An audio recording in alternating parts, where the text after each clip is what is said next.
Hi, hello. Welcome to another episode of Isaiah's Newsstand. It's your host, Isaiah Edwards. The date is April 19th, 2024. Hopefully, this episode finds you well, in good spirits, and high hopes. As for me, I'm doing pretty good. Let's see. Happy Friday. Happy Friday to ya. Friday treated me real good. It's been a good day. Let's see. Work was swimmingly well. It went well. Went grid. It went well. It had a good time. Which is, I know that's lame to say at work, but it's nice when you spend a good amount of time just kind of yapping it up with your coworkers and you do a little work. You're more or less getting your job done, and you clock in, you clock out type of thing. So it's nice in that regard. While I was working, though, a little bit of bad news in the soup, a little fly in the ointment. I had a fist-sized hole in my hoochie daddy shorts. So I was like, oh, well, that's not good. That's a little risky. That's a little problematic. So after work, I went to Dick's Sporting Goods. I resupplied on some shorts, and feels good, man. So nice to complete the cycle. You know what I mean? Nice to do a little retail therapy. Because that's generally what I buy these days. Is it's hoochie daddies in the summer, and it is like Adidas track pants and like jogger sweats in the winter. So yeah, it's nice that it's finally getting nice out. Dare I say, it was cloudy at first, but then the clouds broke up and everything, so it's definitely nice out. I'm enjoying it. I'm liking the weather. Despite having like under boob sweat and things like that. But we survive, we persist, we endure. Okay. Let's go ahead and do our startup. That sounds like a good idea. And then we'll get into some news, some hard-hitting subjects, if you will.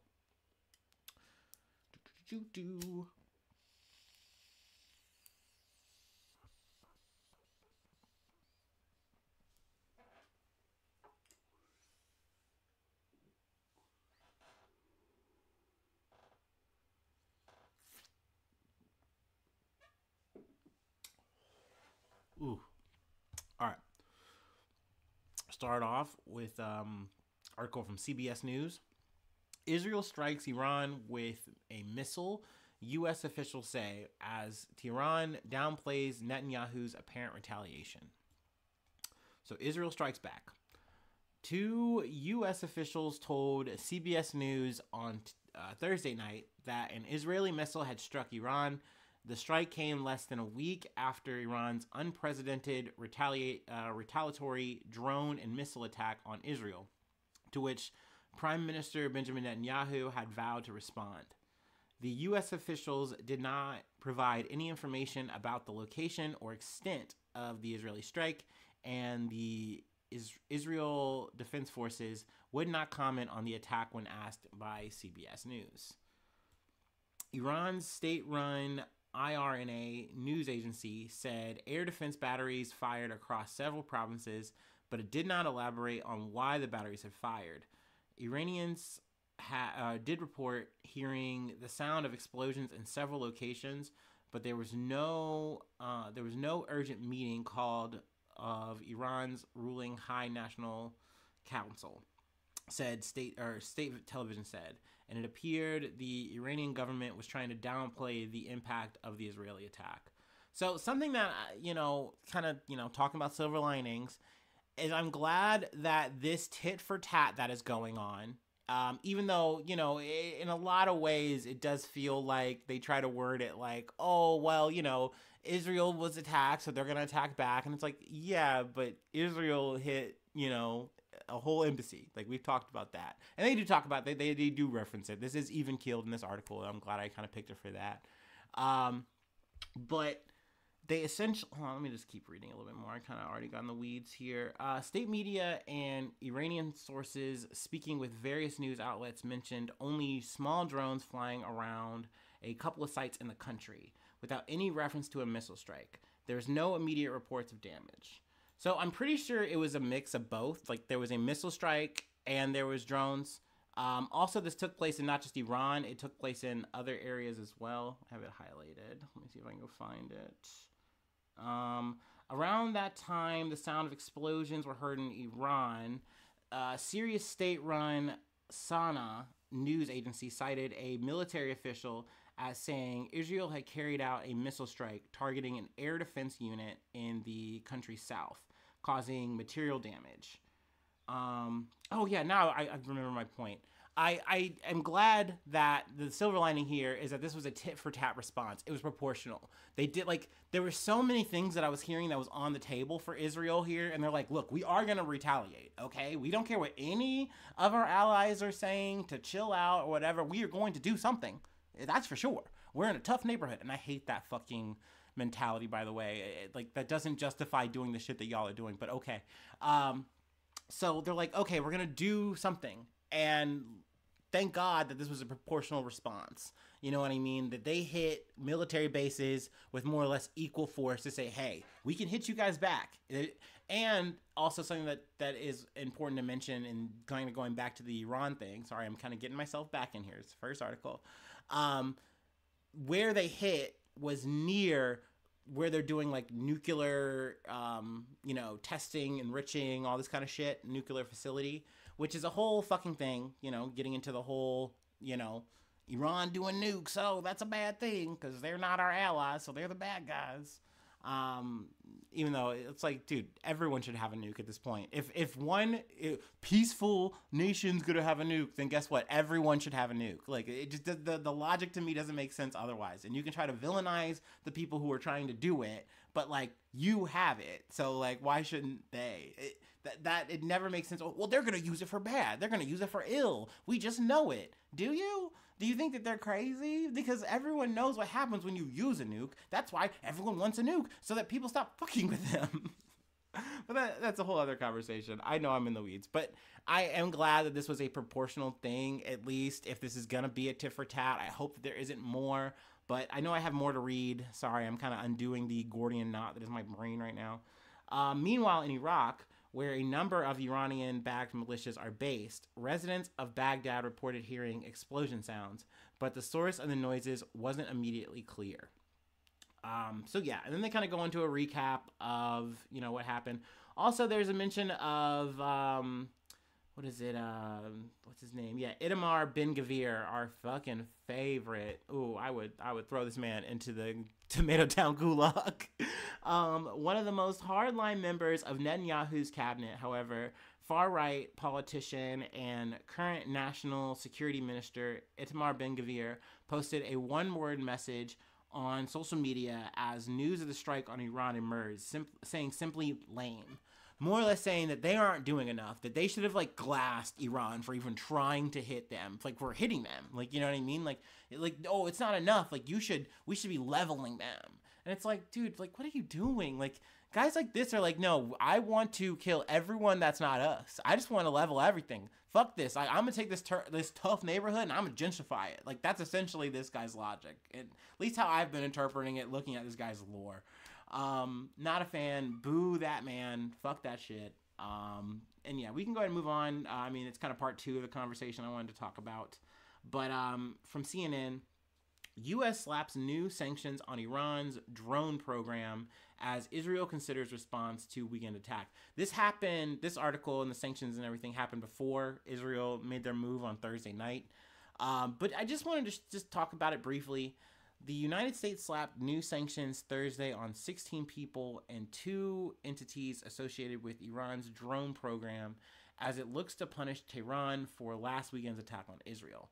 The sanctions target executives of an engine manufacturer that supplies Iran's Shahad 131 drones, which were used in the onslaught, as well as companies that service the engines and individuals associated with the providing the drones to Iranian proxy forces throughout the Middle East.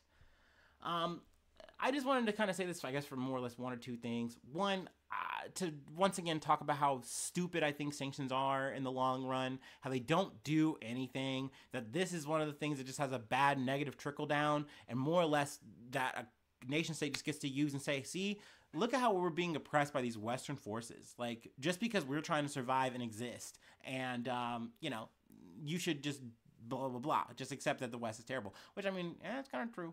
But 2, it's crazy to throw these sanctions down for Iran doing a strike, that, didn't kill anyone. Granted, it did, wound a little girl. I don't forget that.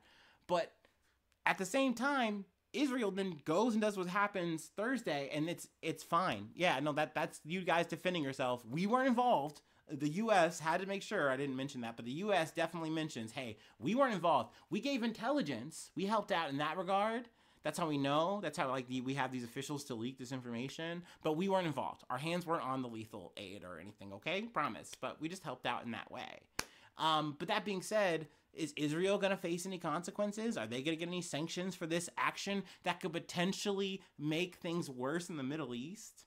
No, that's not going to happen. It's just business as usual if it's an ally doing it. And yes, I get it. In the realpolitik of it all, I get it. Once again, you play team sports. I've said this before in the micro. But in the macro, in the international of all this shit, it's just so crazy to me to watch that unfold and go, so I'm just supposed to just be like, oh, yeah, Iran bad. So, okay, they're the bad guys, and this is all right. This is okay. There's no balancing of this. There's no equality here. This is a bit of side news that I'm kind of forgetting to mention, but there's been so much news.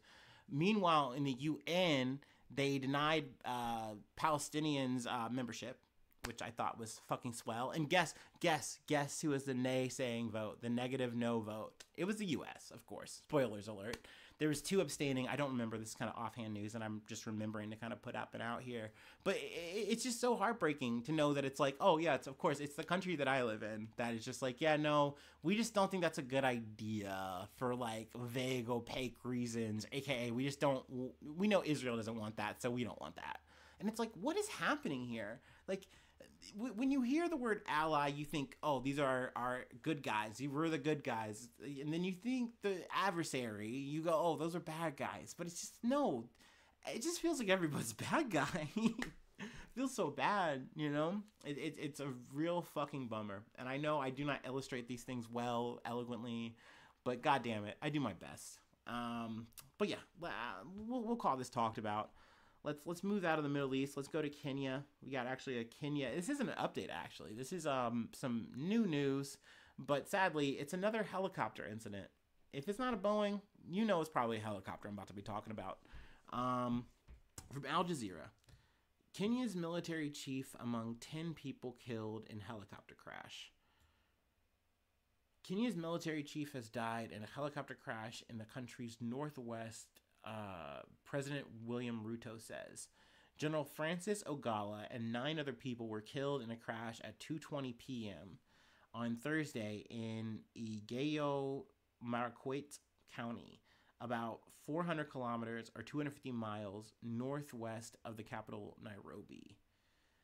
The military aircraft had been on a visit to troops deployed in northwest Kenya to combat cattle rustling, and came down just minutes after taking off near I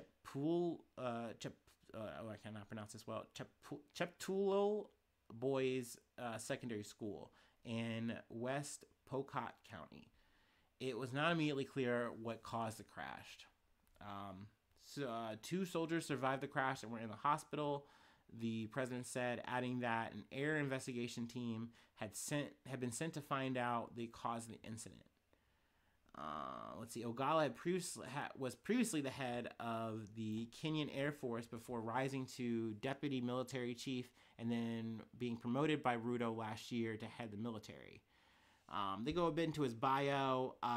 It's crazy that President Ruto, had accused this man at one point of a plot to overturn the result in 2022.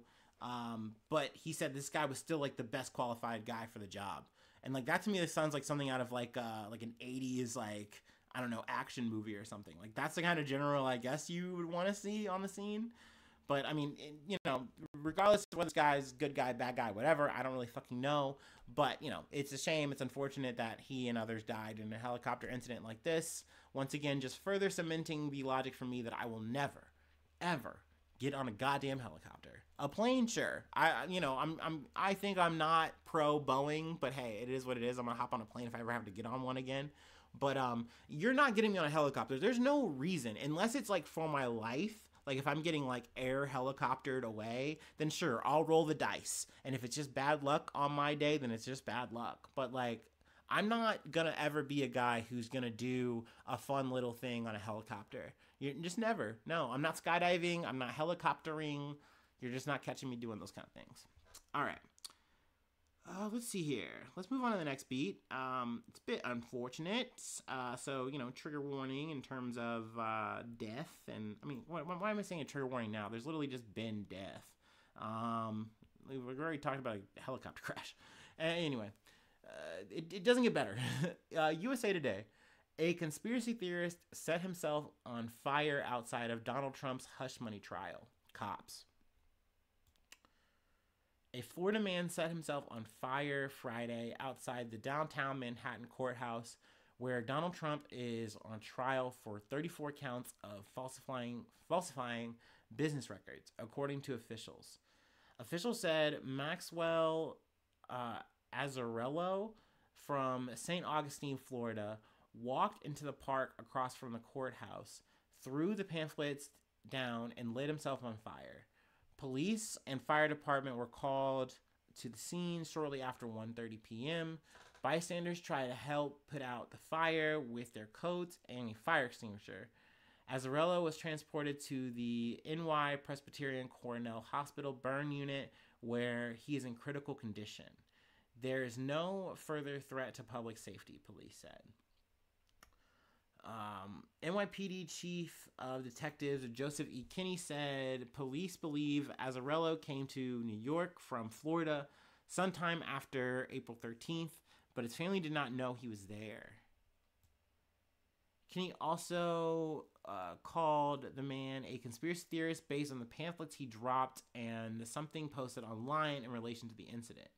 The pamphlet seemed to be propaganda-based, almost like a conspiracy theory type of pamphlet. Some information in regards to Ponzi schemes, and the fact that some of our local educational institutes are fronts for the mob. So a little bit of conspiracy theory going on there. Yeah, it's definitely giving, Pizzagate type vibes, QAnon type shit to me. Maybe not exactly the same thing, but of that ilk in, same vein. Also, I love this guy as a Substack. I wouldn't be surprised this guy's making more money than Moi. And, hey, no hate. The person who was in that, the eclipse, who annihilated her family, or, everyone but, one, she had, 100,000 followers. And, I did think about it, okay? I was like, God damn, all right, I'm trying to get to fucking 69 over here. But, hey, it is what it is. It's a noble endeavor, all right? In a Substack post reportedly written by Azzarello, he said the incident was an extreme act of protest. He said he is an investigative researcher and delves into theories on cryptocurrency, the Silicon Valley bank failure, and various educational institutions. To my friends and family, witnesses, and first responders, I deeply apologize for inflicting this pain upon you, the post reads. But I assure you it is a drop in the bucket compared to what our government intends to inflict. And it's like, I mean, in an institutional complex sort of way, sure, I can kind of maybe agree with what he's trying to cook.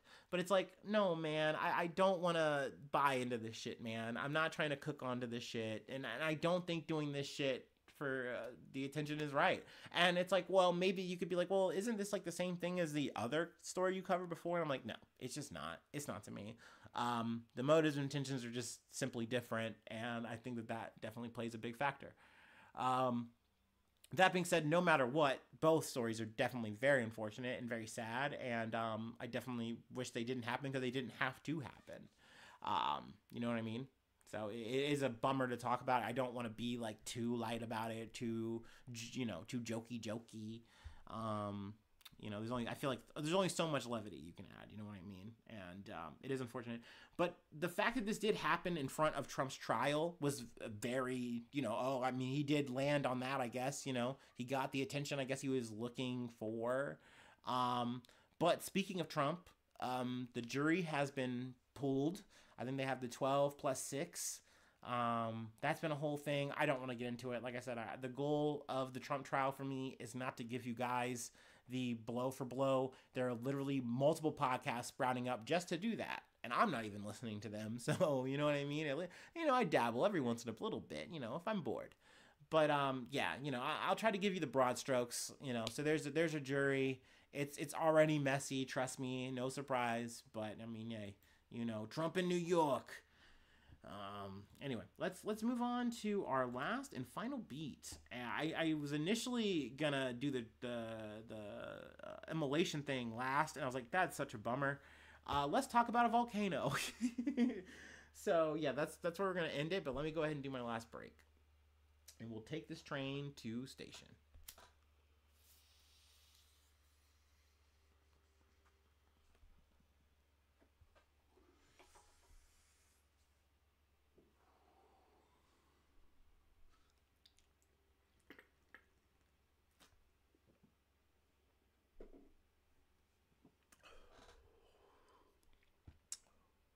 All right. Our last story comes from NPR.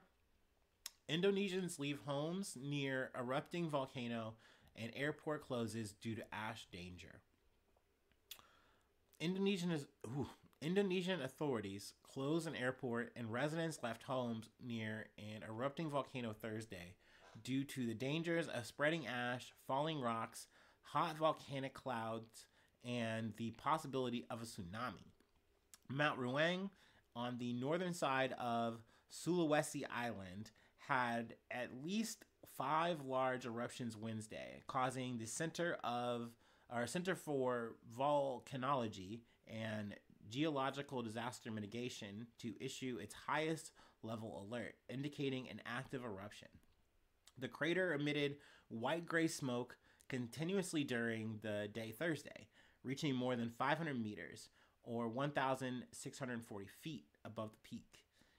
People have been ordered to stay at least 6 kilometers or 3.7 miles from the 725-meter mountain. I'm not going to convert them all. More than 11,000 people live in the affected area and were told to leave. At least 800 have done so. Now, the airport in Mandado City is temporarily closed, at least as of Thursday. But I haven't heard of anyone dying. I feel like that's important, that's what makes this like at least better news, it's at least a lighter landing. And also I want to say, I mean, once again, we've talked about volcanoes, earlier, I think with the Icelandic one. It's so picturesque, it's fascinating. Like, it literally looks like it's a Mount Mordor shit. It's like, that's where you're like, Moana's gonna do her shit at the end of the fucking, movie. Like, this is where you're gonna do a boss battle. It is just so awesome in the regard of just being like, wow, like, this is crazy. But yeah, I'm really hoping that no one gets hurt in this, that no lives are lost. Obviously, I want to definitely keep you guys posted, on whatever happens next.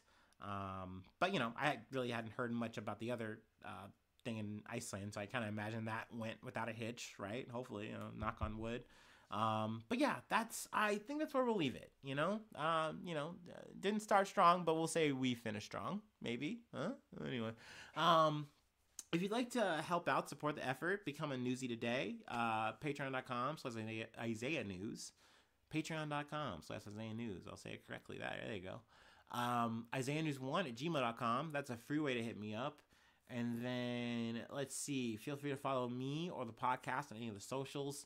Hopefully you're following. Love to get those numbers up. Speaking of follows, trying to get those follows up on the YouTube. Also hit the like button. Leave a cool comment.